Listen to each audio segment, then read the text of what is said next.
Okay, we're back for our third lesson. So, nandito na, mayroon na siyang mask.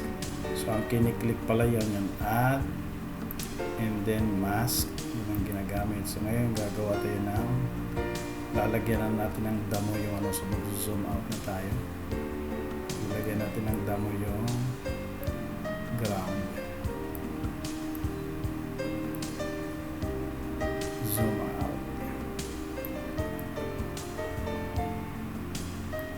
So, yan. So, i-click natin yung region. And then, here, hanap tayo ng gusto natin ano. So, yan. Gamitin natin yung grass na 13. And then, click OK. And then, the same, gagamitin natin yung cursor na straight.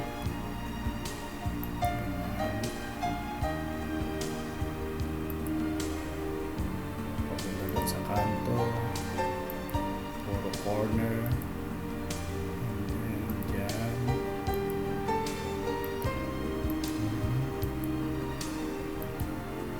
Actually, pag curve, i-click nyo lang yung curve na ano,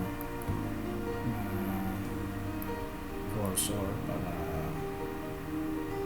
maano nyo yung curve niya. So, ganyan.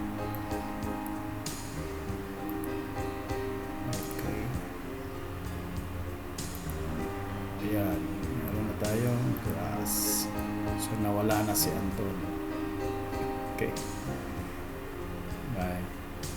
Next process.